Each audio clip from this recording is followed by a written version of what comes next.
بسم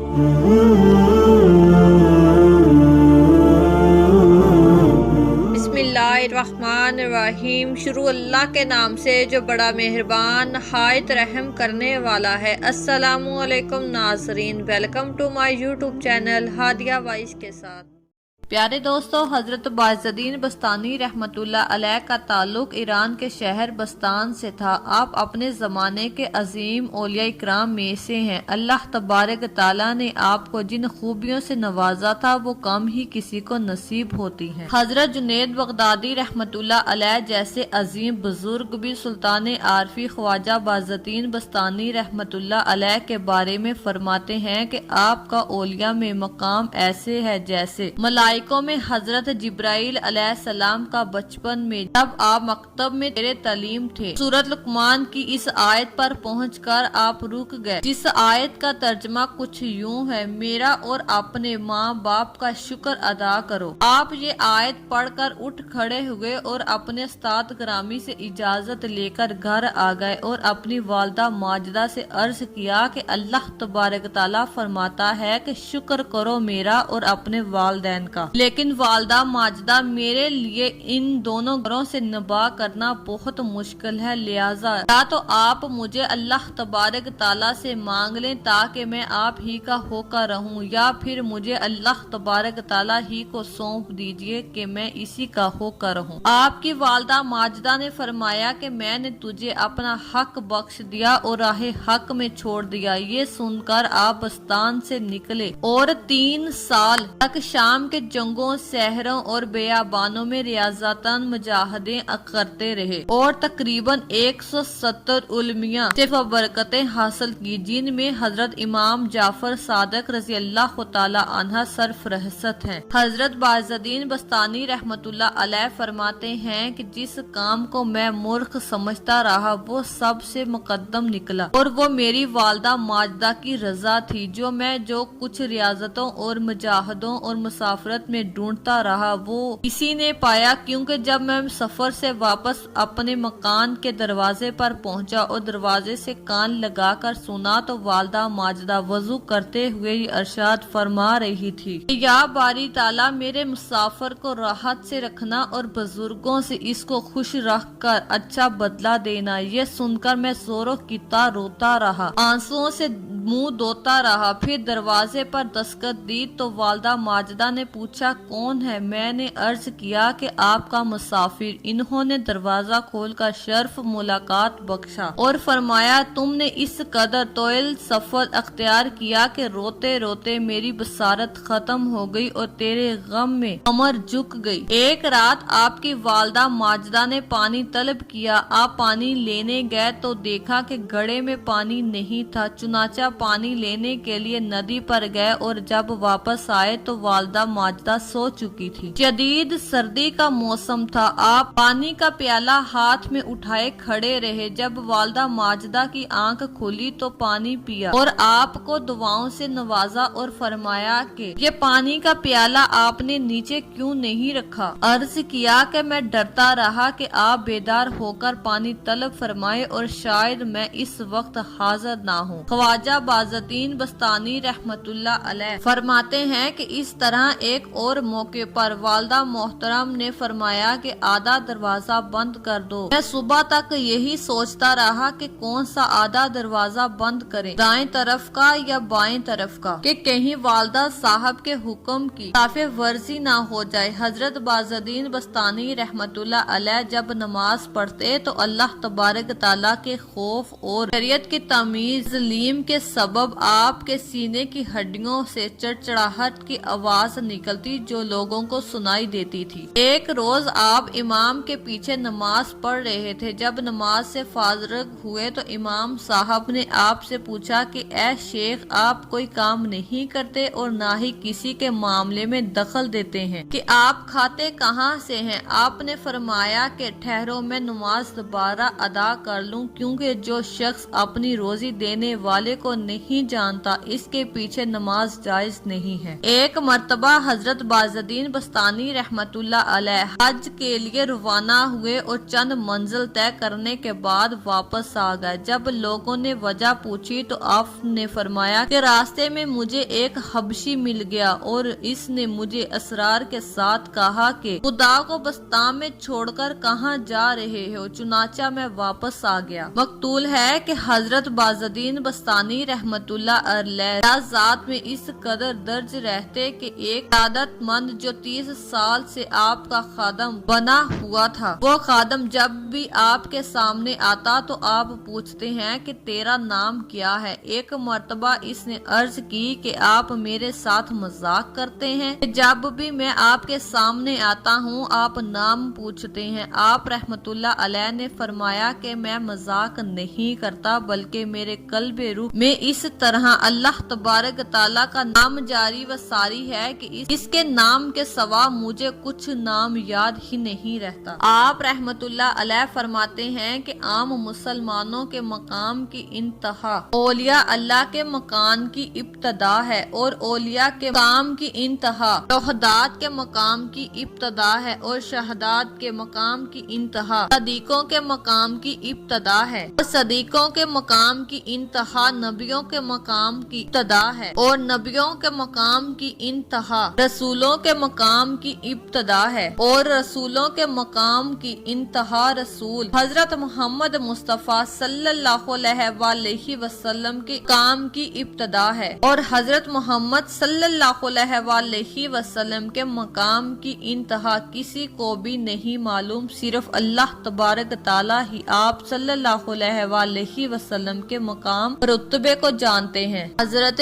ذنون مصری رحمت اللہ علیہ نے آپ کے پاس پیغام بھیجا کہ اے بازالدین، رات کو جنگل میں آرام و سکون سے سوتے ہو، قافلہ تو چلا گیا۔ آپ نے جواب میں ارشاد فرمایا کہ کامل تو وہ ہے جو رات کو سو جائے اور صبح کو قافلہ اترنے سے پہلے منزل تک پہنچ جائے۔ حضرت ذنون یہ سن کر رو پڑے اور کہا کہ بازالدین تمہیں مبارک ہو، میں اس مرتبے کو نہیں پہچانا۔ ایک شب حضرت بازالدین بستانی رحمت اللہ علیہ کو عبادت میں لذت محسوس نہیں ہوئی تو خادم سے فرمایا کہ دیکھو گھر میں کوئی چیز موجود ہے؟ کہا چنانچہ انگور کا ایک گوشہ نکلا تو آپ رحمت اللہ علیہ نے فرمایا کہ اس انگور کو کسی کو دے دو۔ اس کے بعد آپ رحمت اللہ علیہ کے اوپر انور کی بارش ہونے لگی اور ذکر و ریاضات میں لذت محسوس ہونے لگی۔ ایک مرتبہ ایک شخص حضرت بازالدین بستانی رحمت اللہ علیہ کی زیارت کو آیا اور جب واپس جانے لگا تو کہنے لگا کہ میں نے آپ کی کوئی کرامات نہیں دیکھی۔ حضرت بازالدین بستانی رحمت اللہ علیہ نے فرمایا کہ تم نے اپنے قیام کے دوران میرا کوئی عمل خلاف سنت دیکھا ہے؟ اس شخص نے نفی میں جواب دیا۔ پھر آپ رحمت اللہ علیہ نے فرمایا کہ اس سے بڑھ کر اور کیا کرامت چاہتے ہو؟ آپ فرمایا کرتے تھے کہ میں سردیوں کی رات میں گدڑی اوڑے ہوئے ایک جنگل میں سویا ہوا تھا کہ مجھے غسل کی حاجت پیش آ گئی، لیکن سردی کی شدت کی وجہ سے میرے نفس میں حالی پیدا ہو گئی، لیکن میں نے بھی گدڑی اوڑے ہوئے یک بستہ پانی سے غسل کر کے